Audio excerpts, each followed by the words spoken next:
buenas tardes, queridos amigos. ¿Cómo les va? Bienvenidos a una nueva emisión de Perdiendo el Control, programa que tiene como objetivo conseguir respuestas distintas a los mismos problemas de siempre. Hay un número de teléfono para que ustedes se comuniquen, que es el WhatsApp, y nos pueden escribir, que ya lo estoy agarrando.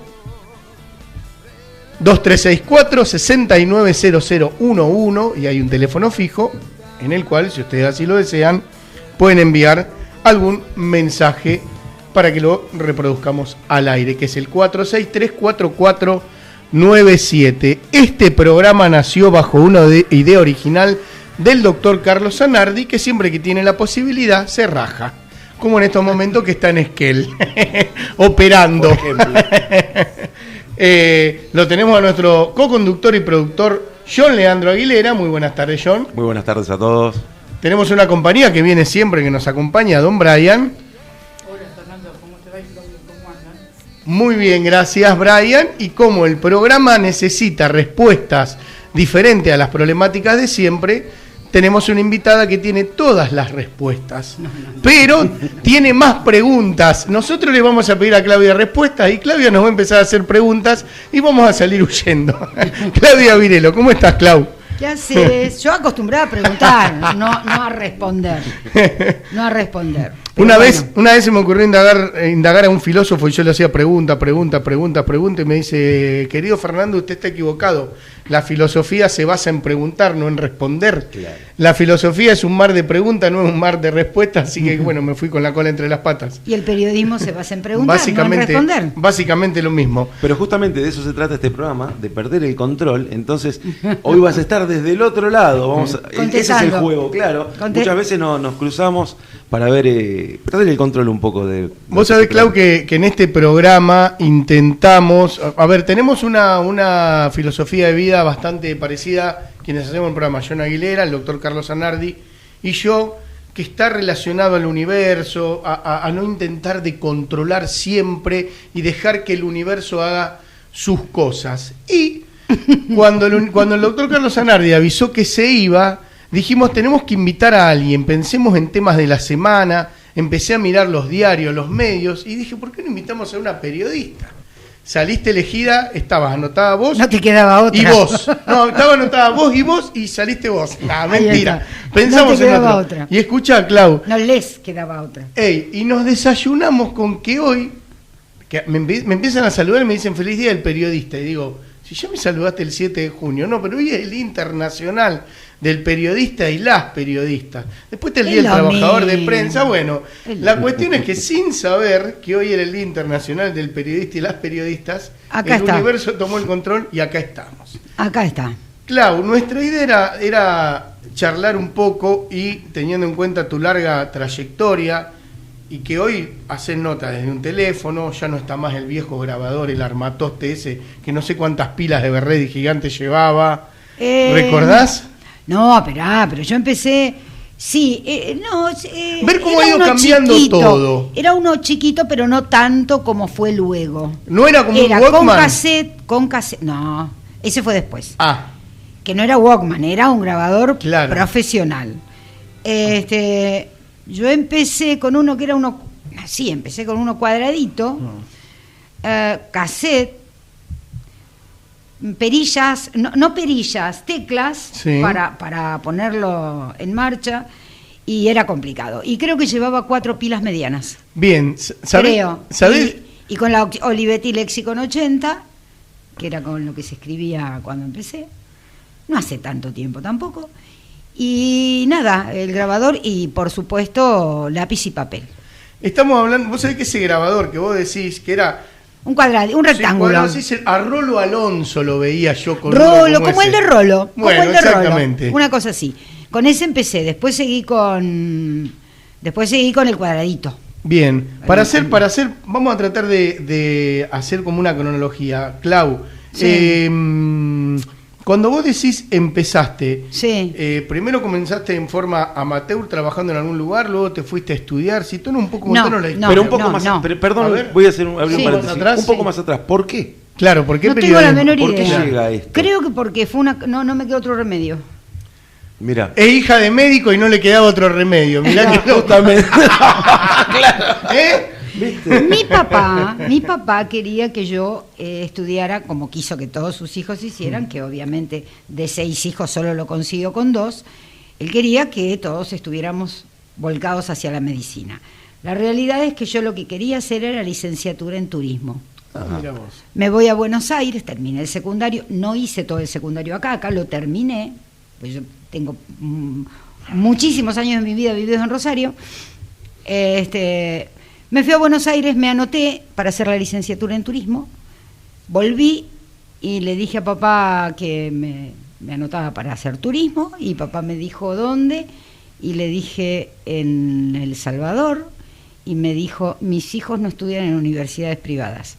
Paso a explicarles que de 6, el primero, Eduardo, y yo no, los otros 4 todos estudiaron en universidades privadas.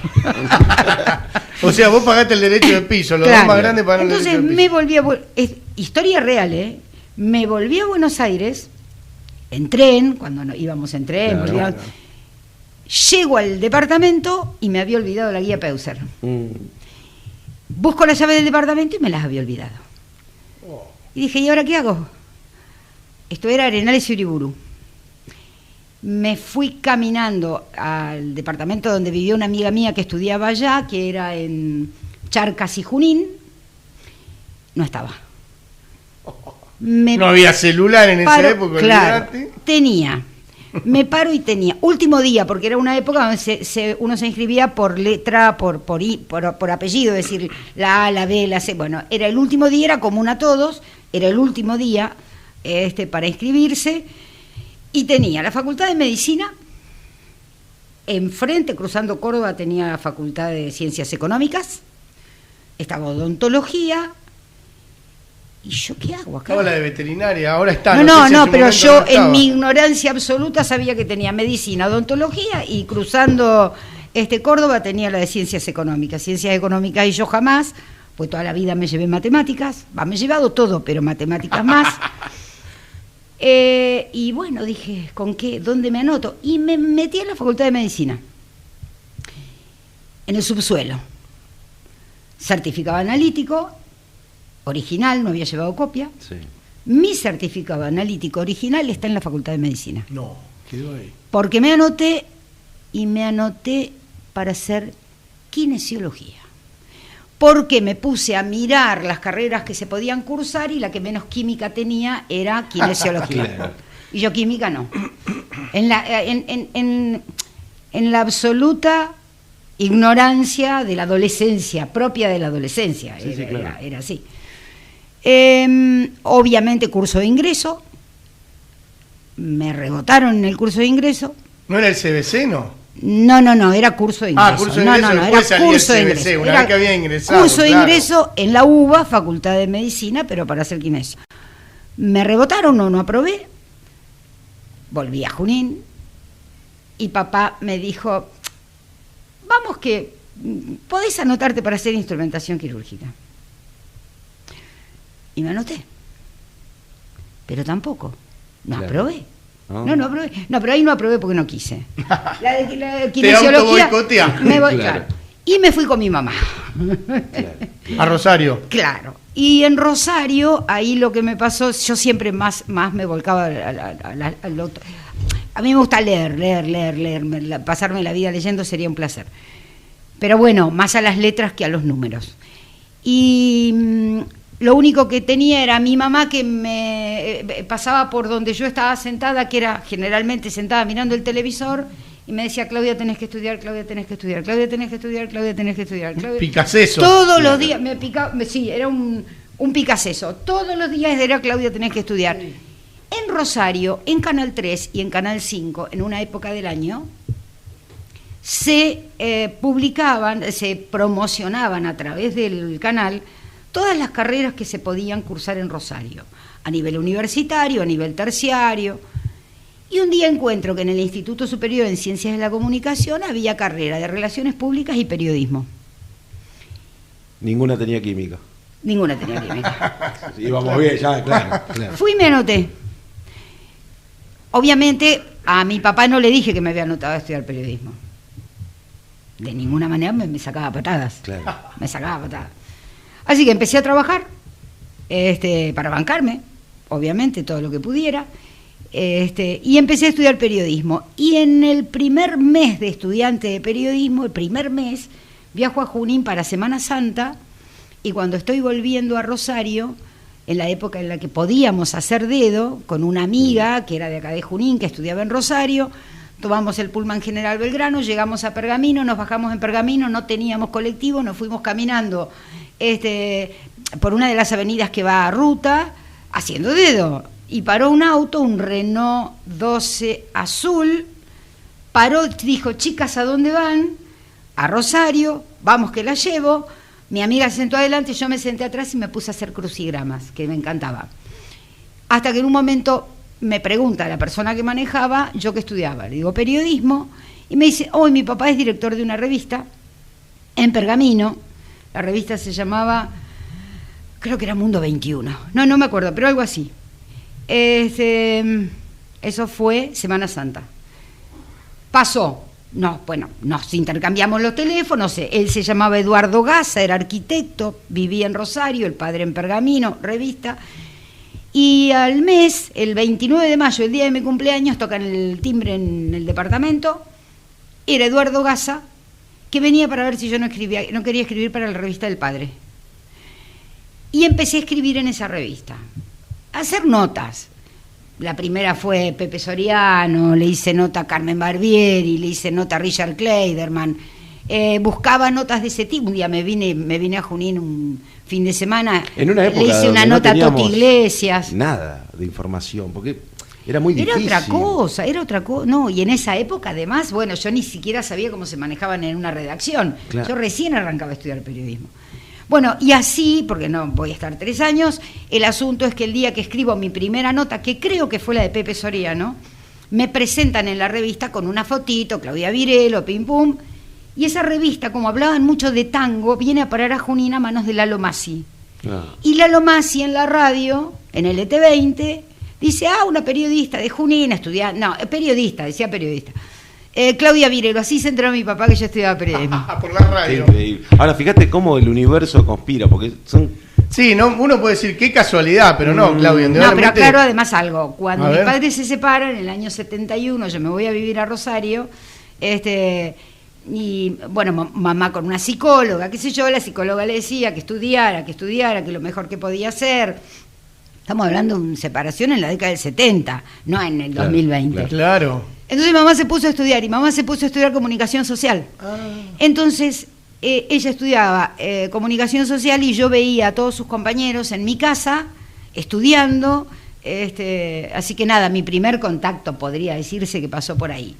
Y la que más me enseñó a leer los diarios se llama María Elsa Coborno, fue profesora mía de historia el tiempo que terminé el secundario acá, y ella tenía una costumbre. Llegaba a dar clases al normal y antes de empezar con historia preguntaba cuáles eran las noticias más importantes del día. Impresionante. Y como con mi papá cuando desayunábamos, en casa se recibían 2 diarios y no podías agarrar el diario recién llegado, primero lo tenía que usar él. Mi casa era así. Creo que en aquella época era muy así. Pero aparte no critico nada. Hay mucha gente que no quiere agarrar un diario usado o por otro. Ya leído. Entonces cuando papá terminaba el primer diario, no hablábamos mientras desayunábamos y yo leía el diario. Entonces, claro, María Elsa Coborno creía que yo iba a ser una gran estudiante. Hasta que me tomó la primera prueba. Y de golpe, cuando entregó el resultado, dijo, Virelo, ¿qué le pasó? Porque no había probado, obvio. Y yo no había estudiado. Claro. Nunca. Su materia no habías estudiado. ¿Cómo? La materia que ella daba no habías estudiado. Nunca estudiaba. Fui muy, muy mala. Hice el secundario en 7 años. No me pregunten más. 3 veces primer año. Claro. Después segundo, tercero, cuarto. A lo mejor porque no estabas segura de los conocimientos adquiridos y no querías estafar al Estado. Y por eso, lo voy a hacer de nuevo porque no quiero perrearlo, señor ministro. No, con las exigencias de aquel momento. Si fuera con las exigencias actuales, jamás hubiera rendido una materia. Hubiera aprobado todo. Rendí 46 en el secundario. Me rendí todo. Me llevé hasta actividades prácticas.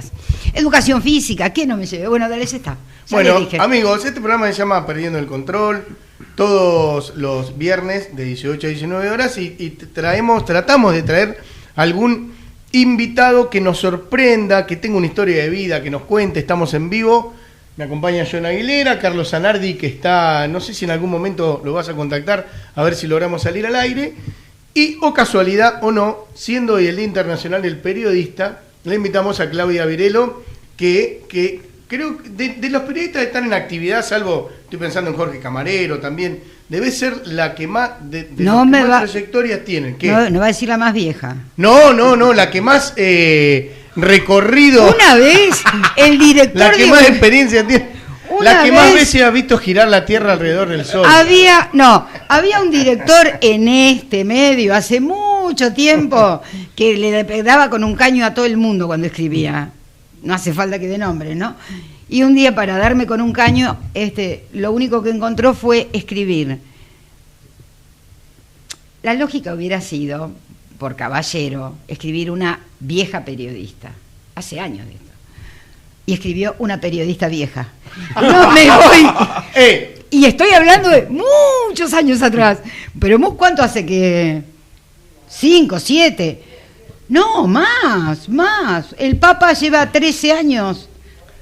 Bueno, después del Papa. Dicen que el orden de los factores no altera el producto. En ese caso sí lo alteraba. Y te alteró a vos. Me alteró el humor. Bueno, claro, vos sabés que si hay alguien acá en Junín que, a nosotros que estamos en periodismo, ¿no? Que hacemos periodismo, yo me recibí en el año 98 en Capital Federal, empecé tímidamente a trabajar en distintos lugares hasta que finalmente en el año 2011 Junín 24 da sus primeros pasos y hoy es lo que es, nos encuentra trabajando juntos. Yo escribo. Bien, ella escribe en Junín 24, todo, no solamente en lo policial, sino que te encargas de hacer temas comerciales, lo que dé. Claudia escribe y para ella es un placer, así como para Claudia es un placer leer, es un placer escribir. Yo creo que no hay algo más lindo que te guste que escribir, Claudia. Sos media obsesiva en ese sentido. A la hora de escribir. No, es el periodismo hecho como se hacía antes. Bueno, eso te iba a preguntar, ¿qué concepción y qué definición tenés vos del periodismo? Punto 1, para el periodismo no hay día, no hay horario, vos lo sabés, claro. Y creo que lo vengo vos conocés como trabajo, así que podés decir si estoy en lo cierto o no. Es verdad. Por lo menos en mi visión del periodismo. El periodismo, porque los hechos se producen las 24 horas del día, los 7 días de la semana, los 365 días del año. Y si sos periodista, tenés que estar atento todos los días, las 24 horas del día, los 7 días de la semana, todos los días. Entonces, de arranque, el periodismo no. Si vas a cumplir horario, dedícate a otra cosa. Claro. Oficinista. No, puede ser. No, ahora que hay comunicadores en tantas partes, elegí dentro de la comunicación otro rubro. Claro. Espectáculo. Claro, seguro. Se me ocurre. Pero de arranque yo te diría que lo básico en el periodismo es Y una pregunta, con respecto al periodismo, estando desde el lado de comunicador, ¿no? Sí. ¿Vos qué creés que la información, cuando uno administra esa información que va a llegar a la gente? Sí. Porque la otra vez hablamos, ¿te acordás, Fer, cuando citábamos el tema de la revista de las malas noticias?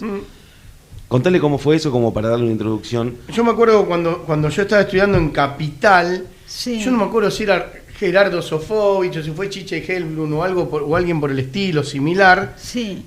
Había sacado, yo al estar en TEA, en esa facultad que trabajaban todos los profesores míos eran los que hoy están trabajando o gente que se ha jubilado, nos enterábamos de todos los proyectos que estaban por salir, los que habían fracasado. Y me acuerdo, pongamos que era Gerardo Sofovich, había sacado un diario que se tiraba cuando vos estabas en el subte, en la estación de subte, y te lo daban a mí, que era un folletín que te entregaban en mano de buenas noticias, y duró lo que dura un suspiro. Y porque la buena noticia no vende. Una buena noticia no vende. A ver, si vos, sí, algunas sí, pero si vos estás sentado mirando la tele, sí, o estás haciendo cosas en tu casa con la tele prendida, ¿qué es lo que hace que te des vuelta a ver lo que está diciendo? La placa crónica de Roja o el último momento, claro.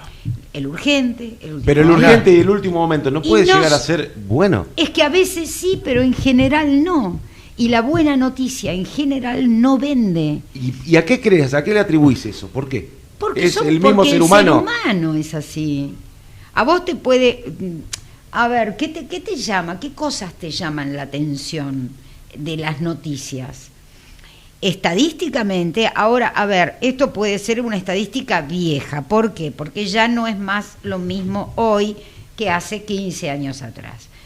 Pero estaba demostrado inclusive cuáles son las primeras notas o qué es lo primero que se leía hasta hace 15 años para ponerle un tiempo, un material a los cambios. Sí. Porque el periodismo ha cambiado radicalmente y te ayornás o te dedicas a otra cosa. No, claro. Entonces, supongamos, hace 15 años, cuando se medía estadísticamente, ¿qué es lo que más se leía en los diarios? Las 3 cosas que más se leen en los diarios. Bueno, me imagino que la contratapa con los chistes y el horóscopo y esas cosas puede ser una. Policiales. Y deporte. Y deporte, ahí tenés, claro. Eso es todo. Pasa algo gravísimo. Ponele, la tirada de un diario es de 100.000 ejemplares diarios. Pero además en aquel entonces pasaba algo grave y automáticamente las rotativas iban a tirar muchos más ejemplares que los 100.000 habituales. Claro. Y la orden venía obviamente de que la no dirección paren las del rotativas medio. eran en No, caso. la orden de la dirección, Claro. de la dirección de cada medio, sea cual fuere. Si era grave, era 10, 20% más, 30% más, 40% más. Era así. Ahora la pregunta, justamente con eso, porque siempre me queda esta duda. ¿Es el periodismo a través del tiempo que fue generando esa costumbre en la gente de recibir la mala noticia y que sea mejor aceptada? Lo llevo al rubro mío, a las discográficas, a la música, Vos decís, como hubo unos años atrás hubo una camada que era todo folclore en Argentina. El folclore era... Sí. Con la Sole, medio que lo despertó la Sole. Yo lo hablé con Sole, vino una camada que era como que no se sabía hacer otra cosa que era folclore. Ahora, yo lo hablé con gente de las compañías, con gente de Sony, con gente de EMI, y me dice, mirá, nosotros, nació Soledad, vino este rubro, y de pronto muchos grupos quisieron hacer eso, y nosotros también fomentamos eso, le damos lo que quieren en realidad. No, pero yo tengo lo que pasa es que obviamente que le das lo que el público quiere, y vas a profundizar en lo que el público quiere. Pero por eso, ahí donde yo hice la pregunta. Yo creo que se retroalimenta entre la oferta y la demanda. Es un ida y vuelta. Yo te pregunto, vos que, por poner un ejemplo, ¿qué vendía más? ¿Qué podía vender más? Tómese desde este lugar lo que voy a decir. El último disco de Sandro publicado en una revista que, digamos, Gente, 7 días, no sé, la de aquella época, o La muerte de Sandro. No, bueno, ya está. Sin duda. Ya está. Pero bueno, trato de ir hacia atrás y ver si es que es la parte más oscura del ser humano donde sale el morbo, toquemos esa palabra, donde sale realmente a flote y es donde ahí tenés el cliente, digamos, el espectador. Yo creo que lo que esté relacionado con la angustia, la tristeza, de hecho, las mejores canciones que han salido de la cabeza de los compositores, todos aseguran que desde la alegría nadie compone nada. Desde el desamor, la tristeza, el abandono, la ruptura. A ver, yo si tengo que marcar 2 momentos del año, por ejemplo, este año, o cualquier otro, no importa, donde mi teléfono más suena porque quieren saber algo, sabiendo que yo soy periodista, que me dedico al periodismo, que trabajo en esto. ¿Cuáles son esos 2 momentos? El día de las elecciones, que todo el mundo quiere saber si hay boca de urna, si no hay boca de urna, que dicen... Sí, ya se sabe algo, te escriben. Gente que no te escribe en meses. No, claro. O un crimen. Claro. Sí, vos sabés que tenés razón. Verdad, ¿no? Yo salgo caminando de mi casa al trabajo un día que hubo un crimen y tardó 15 minutos más en llegar. Claro. Elecciones, con la gente esperando los resultados, tardó 15 minutos más en llegar. Es decir, nada, marco de alguna manera dónde está el interés. Y encima lleva a uno a seguir escribiendo ese tipo de notas, entonces es una especie de círculo vicioso, porque fíjate que hay películas. La otra vez estaba mirando una película que se llama, creo que La Isla, algo así. Habla de un grupo de gente que está sumergida en una mentira como si fuese el Gran Hermano, sí. donde todos son buenas noticias lo que se transmiten. Y llega un momento que empiezan a dudar. Te aburrí, creo que no la crees. No, dudan. No la empiezan crees, a dudar obvio. de la buena noticia y esto Obvio. es real, ¿viste? Obvio. Es la esencia del ser humano. Exacto. Es como que necesita del... Yo te digo, a mí me pasa que si bien hago como dice Fernando, me pasás una nota comercial y la escribo, me pasás, está pasando algún hecho en particular y ahí trabajo. A mí hay algo, me he volcado mucho dentro de mi periodismo desde hace muchos años a todo lo relacionado con judiciales, temas judiciales y policiales. A mí lo que me gusta, entiéndase, porque me van a decir, si te gusta el crimen, no. El después de el trabajo, la investigación, cómo se hace, ¿entendés? Todo lo que genera el después de un crimen, no el crimen en sí mismo, sí, pero sí todo lo que genera después. Me encanta. A ver, a mí los debates orales me apasionan. Eso te iba a decir, Claudia. Me apasiona. ¿Recordás el primer debate oral? Yo para sacar una cuenta de cuándo hiciste el primero, ¿qué caso fue? No, me estás pidiendo demasiado. Porque 83, 84, 85, no, 90. Yo me vine a vivir a Junín, volví a vivir a Junín en el 88. Ah, bien. Es decir, que a partir de ese momento, y si bien no había en el 88, no estaba el sistema penal actual, porque es del 98, es de 10 años después, había juicios orales, no actuaba un tribunal criminal, sino que en todo caso estaba la Cámara Criminal y Correccional, había debates orales, en general homicidios. El que más me impactó, ahí sí puedo decir de los primeros, fue un hombre que se llamaba... no voy a dar el año porque puedo pifiarla, puedo equivocarme. El hombre se llamaba Conrado Soriano. El crimen fue en Baigorrita. Y me espantó al punto que el abogado defensor de Soriano, que era el doctor Torrens, se me acercó y me dijo: ¿por qué mirás con tanta bronca a mi defendido? ¿Cuál era el punto? Conrado Soriano estaba imputado de haber sido el autor de la muerte de su nieta, muerte además perpetrada, voy a hablar correctamente, por su madre y él. Es decir, una nena de 15 años con discapacidad, asesinada por su abuelo y su bisabuela. Ese me impactó, yo no lo podía entender. Y además daba la casualidad en ese momento que muchos estudiantes del último año del colegio se les permitía ir a los debates orales.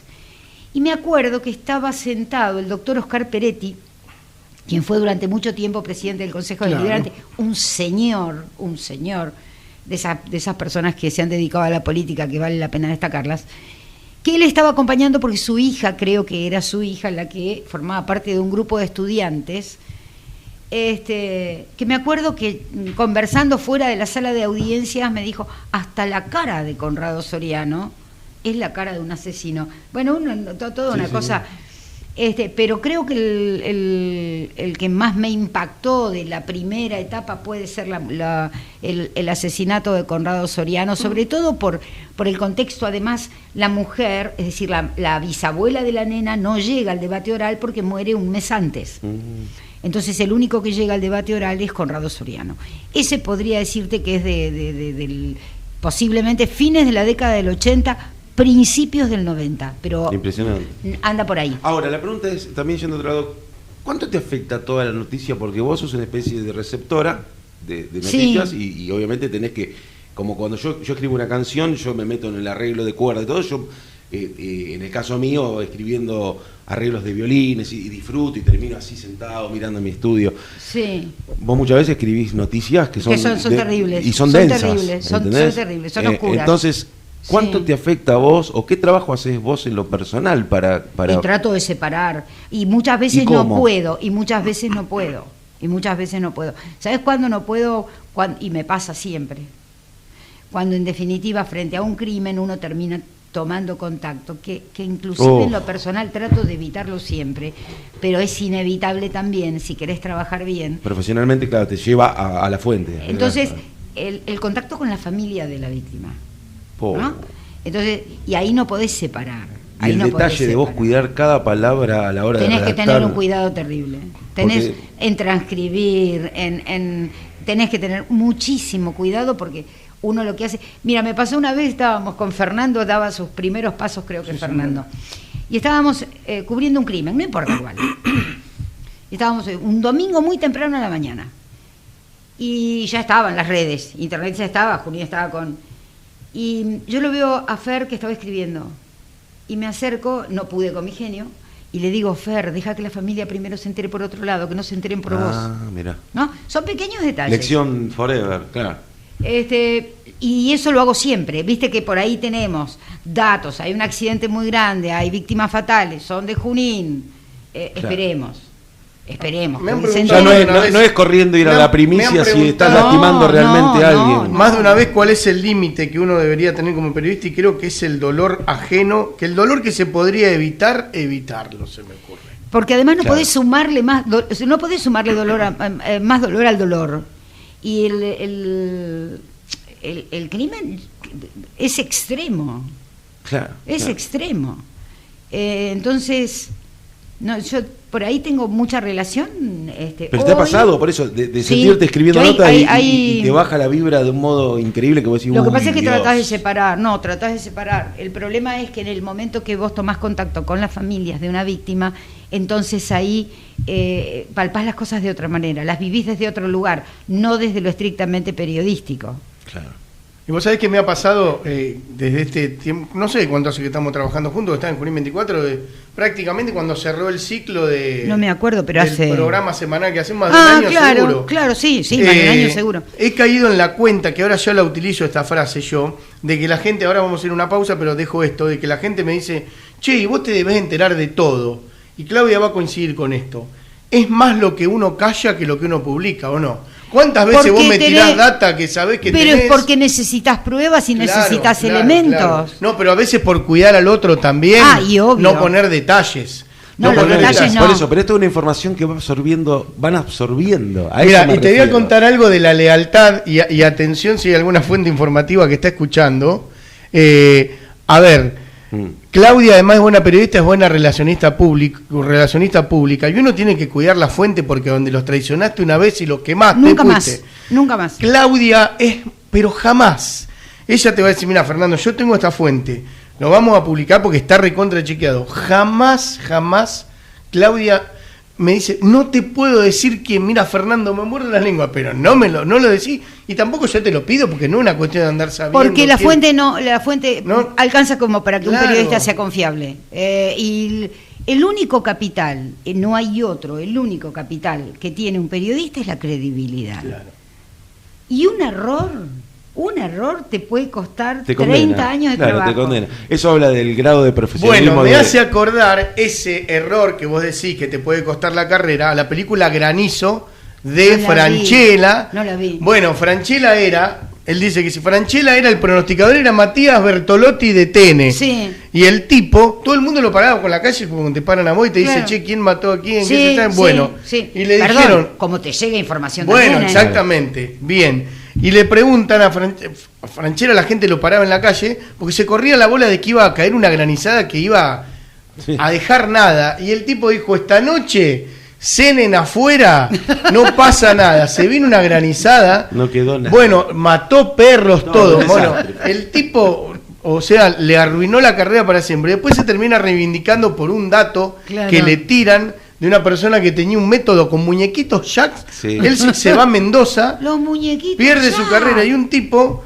con muñequitos Jacks le dijo... Pasó a ser su fuente, claro. Le dijo, a las 21 se va a venir una granizada peor a esa que terminó condenándote a vos. Él agarra... Él tenía su programa, era el horario central, el prime time en el programa del canal. Era una estrella, era el tipo. Y ponen a otra piba, voluptuosa, todo, lo borraron. Él se mete en el canal sorteando todas las puertas, la seguridad, sale al aire y dice, en una hora se viene una granizada. Todo el mundo mirando el cielo, estaba cayendo una tarde divina de película, y él dijo, en una hora, el que me quiera creer que me crea. Porque este tipo no le erraba nunca, con muñequitos Jack, muy de película era. ¿Cómo podés sacar? No había, era cero empírico. Claro. Y el tipo está parado, está todo el mundo por Peatonal Florida caminando, y eran 20:55, 20:56, 20:57 y el cielo era de Hollywood. Y el tipo 20:59 pone su reloj y a la hora 21 le cae un granizo en la pantalla. No, fantástico. No, fantástico. Vamos a la primera pausa, ya regresamos. Regresamos, últimos 15 minutos, último bloque de Perdiendo el Control, programa que lo van a encontrar todos los viernes de 18 a 19 horas aquí por LT20 Radio Junín a través del éter o si no a través del sitio web o la aplicación. Hoy está de visita de visita, es su casa. Vengo todos los días. Claro, viene todo. Claro, nosotros estamos más de visita que ella, Perdón, Claudia, disculpame, mil disculpas. Tengo una pregunta, Claudia Virelo. Hipotéticamente, ¿hay alguna persona que, de acuerdo a la circunstancia que la rodee, no entrevistarías? No entrevistaría un asesino, no entrevistaría un violador, no entrevistaría... ¿Hay alguna persona que dirías, hasta acá llego? No lo sé. ¿Nunca se te ha presentado esa posibilidad, entonces, de tener que decir que no por...? No, trato de pensar, pero no... ¿Y una nota heavy, border, bizarra que hayas hecho? De que vos decís, mirá, entrevisté a alguien, famoso no... pero que socialmente tuviera alguna condena social o una condena legal o algo por el estilo. Pero de eso en general sí haces, pero no que te... El que me impactó, que no tiene nada que ver con por dónde vos estás yendo, el que me impactó fue Sandro, no es porque John esté acá. A mí me impactó Sandro. Por mucho, sí, me impactó ¿Lo Sandro. entrevistaste? Sí. Contanos. Sí. Lo esperé como 9 horas. Hoy te esperé al salir del colegio. Venía. No la escuché. ¿Era fan de Sandro? ¿Vos te gustaba Sandro? No era fan de Sandro. No era fan de Sandro. Es más, yo de chiquitita era fan de Palito Ortega. No lo digas fuerte. No digan nada. Mirá, no el Club del Clan. Viene ahora el 14 de octubre. No, el Club del Clan nunca, no es de mi época el Club del Clan.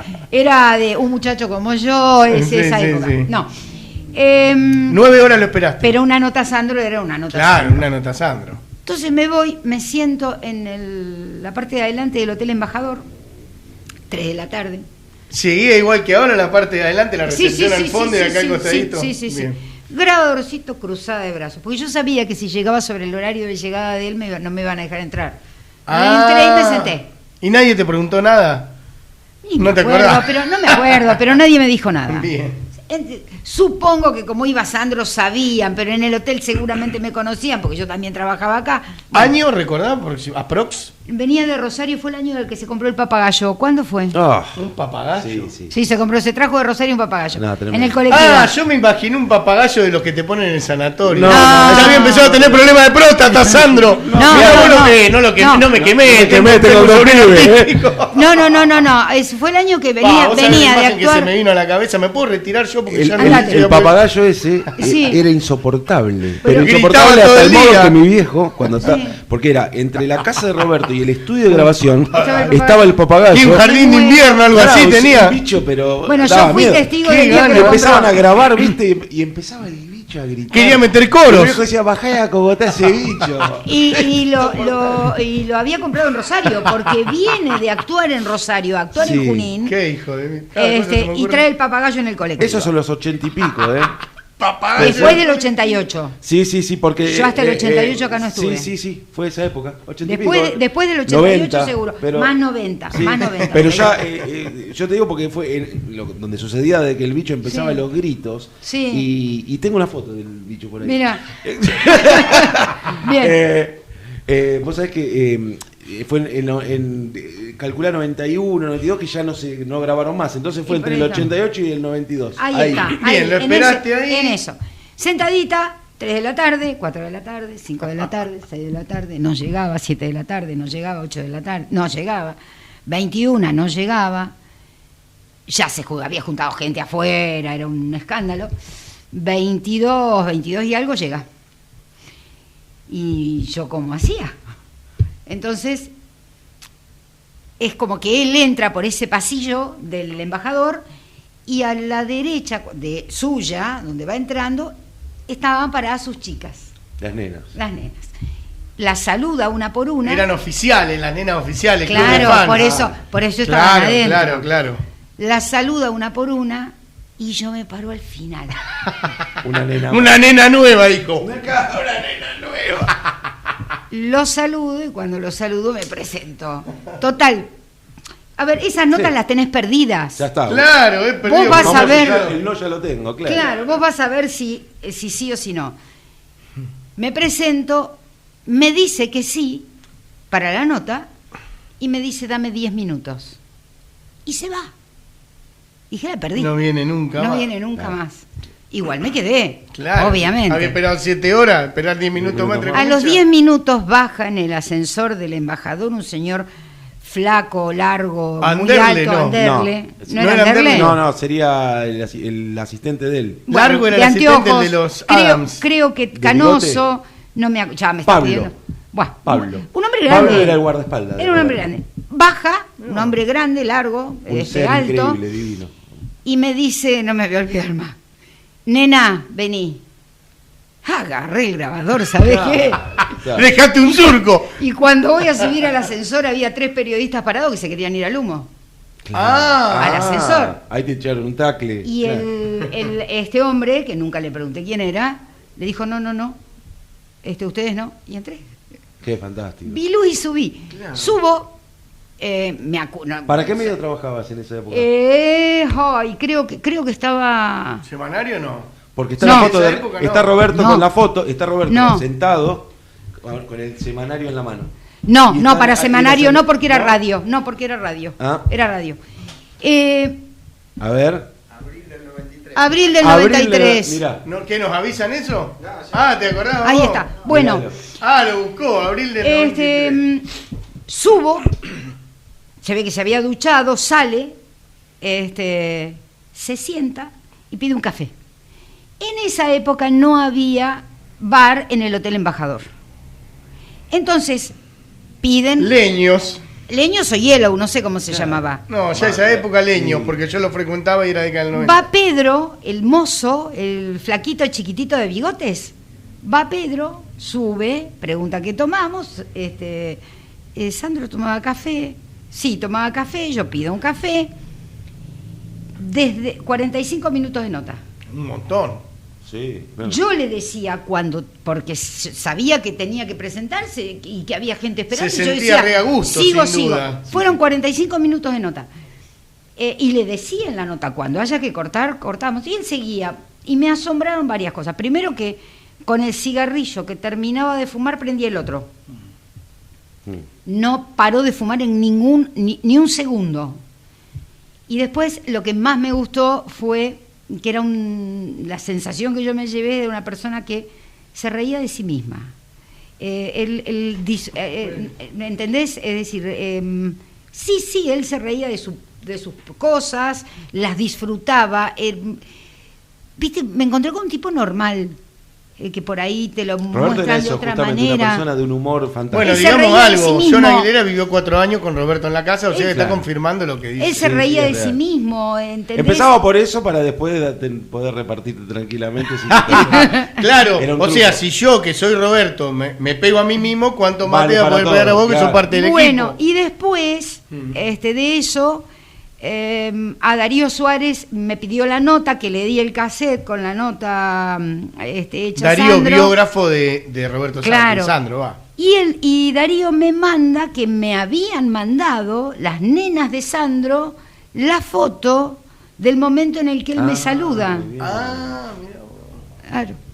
Y lamentablemente, pero son esas notas que uno no se olvida. Bueno, hay infinidad.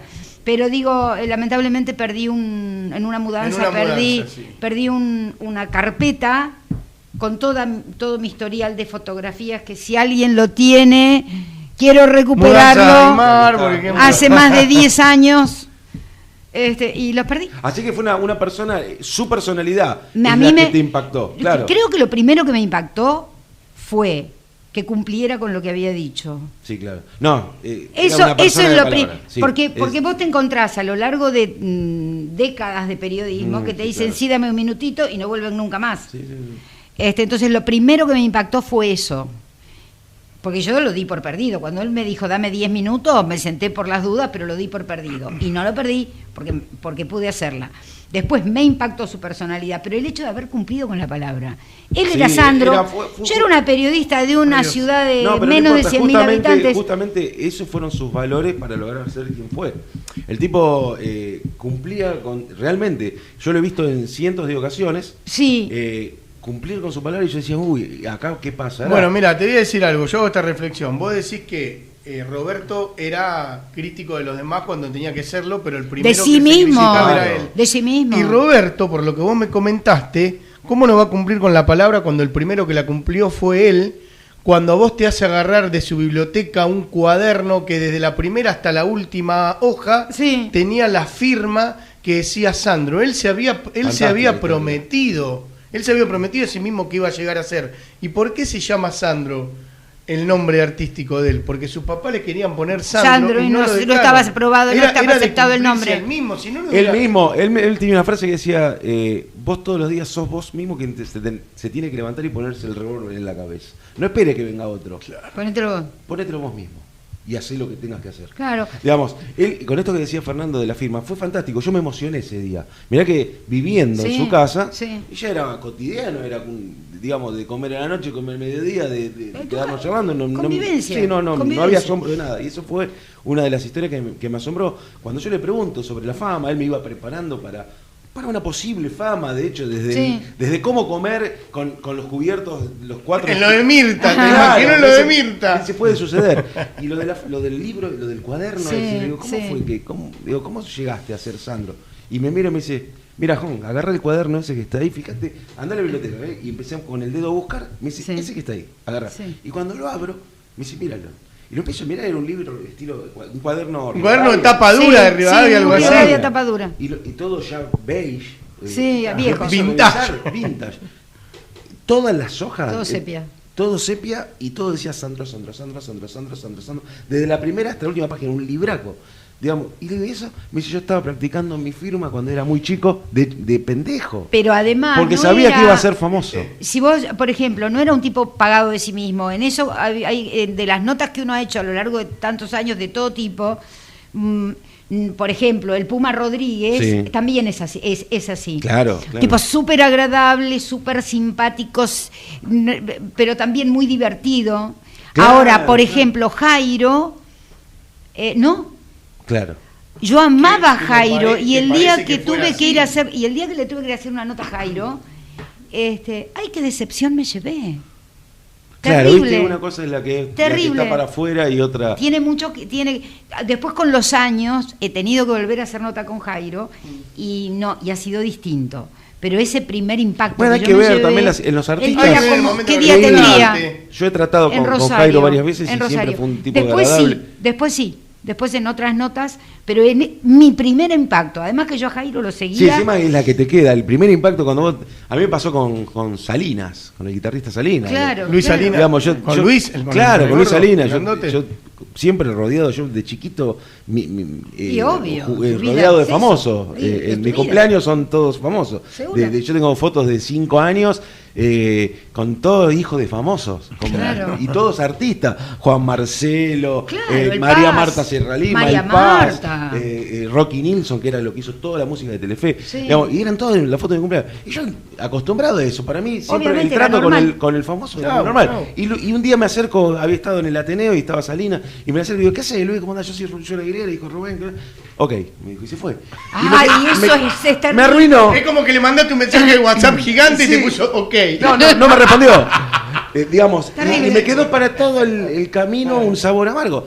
Ahora, entendiéndolos y el habiendo vivido con un artista famoso, te puedo asegurar que... Están podridos. Y hay un momento en que, claro, no es fácil. Este programa ya está promediando. Dos cosas más tengo para Claudia. Hay una empresa argentina que está cotizando en los distintos índices estadounidenses en la bolsa de valores, que es Mercado Libre, que es de Marcos Galperín, que es un ya se quiere que vaya a trabajar con él. Era la sorpresa que teníamos para libre. Vos. Y el otro día lo entrevistan, hay un reel dando vuelta en Instagram, y le preguntan, ponele que tenga 50 años Marcos, ¿no? Le preguntan, el Marcos de hoy, ¿qué le diría al Marcos de 18 años? Si se encontraran frente a frente y estuvieran en la misma dimensión de tiempo. Sí. El Marcos de 50, ¿qué le diría al Marcos de 18? Y él dijo, yo le diría que no tenga miedo a tomar riesgos. Sí. O sea, él a su adolescente le diría que no tenga miedo a tomar riesgos.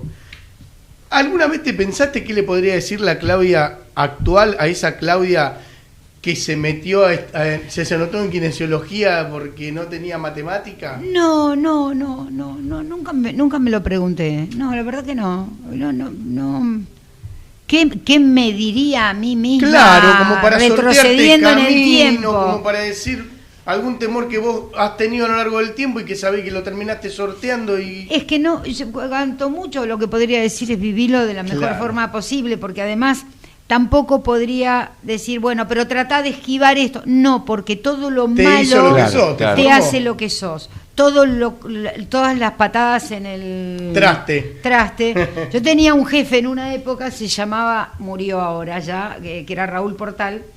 Y Raúl me decía... También, si hablamos de gente que se ríe de sí mismo, Raúl Portal... No, Raúl era muy divertido. Vos tomabas la leche en la casa de Raúl Portal, la merienda. Yo lo preparé a Gastón en la mitad de las materias que llevó en primer año. ¿Frecuentaba Mariana Fabiani ya la casa? No, era Gastón era un nene de... Mariano Mores? Era un nene de 13 años, no. Bien. Vivían en un departamento que estaba en un conventillo cerca del Congreso. Raúl decía, ¿puedo decir una mala palabra? Sí. Las patadas en el culo te empujan para adelante. Entonces, claro, es decir, no me arrepiento de lo que me tocó porque lo que me permitió seguir.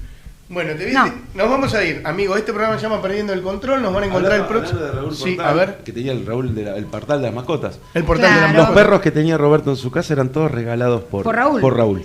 Tenían una amistad muy grande. El perro favorito de Roberto se llamaba Luana. Y es un regalo de Raúl. Cuando yo lo conocí a Raúl y entré por primera vez en la casa, yo hacía radio allá. Yo no hacía radio con él. Yo iba, trabajaba en los programas de Raúl. Él tenía una productora que se llamaba Nivel Producciones. Me hice muy amiga de la mujer de Raúl, de Lucy, y por eso inclusive con Gastón me divertía mucho, porque yo era grande, Gastón era un nene y yo hacía cosas de chico. Y tenía un lagarto en la casa, Raúl. Y un día, la primera vez que entró en la casa, una gran mesa de pool en un departamento que formaba parte de un conventillo, porque Raúl era muy especial. Y de golpe aparece por abajo de la mesa. Lagarto Juancho. Un lagarto por abajo de la mesa. Amaba a los animales, Raúl. Te voy a tener un dato. ¿Vos sabías que hay una mujer acá en Junín que tiene alrededor de 55 años, ponele? Sí. Que se llama Claudia por vos. No. Bien. No. El otro día, después te voy a decir quién me lo dijo. Me entero de esto. Y yo a esta persona le digo, ¿pero Claudia lo sabe? No, no lo sabe. Y te lo voy a decir. Era paciente de tu papá. Mamá era paciente de tu papá. Y creo que no podía quedar embarazada. Tu viejo hizo lo que le correspondía, no sé, algo médico hizo y la señora quedó embarazada. Y la señora le preguntó, una vez que ya sabían que iban a hacer esa criatura, le dijo a tu papá, ¿usted tiene hija, doctor? Sí. ¿Cómo se llama? Mi hija se llama Claudia. Claudia Virginia. Bueno, mi hija, Claudia Virginia, tu nena se llama Virginia. Bueno, mi nena... en agradecimiento a usted se va a llamar igual que su hija. Pobre chico. Qué buen dato. Me enteré el otro día. Qué buen dato. Sabía que no lo sabías. No, y muy bueno para cerrar el programa. Claro. No lo sabía, no lo sabía. Es lindo saber que alguien se llama por Claudia por mí, pero no por mí. Por tu viejo. Por mi viejo. Pero qué lindo gesto. Lo importante lo importante que habría sido para esa persona, después de años frustrados de no poder tener hijos, quedar embarazada. Bueno, esas cosas uno las veíamos en mi casa siempre. Claro. Claro. Bien, bueno, vamos. Estamos todos despedidos. Gracias, Clau. Estamos todos despedidos. Chau, hasta luego. Adiós, hasta la próxima semana. Chau. Chau.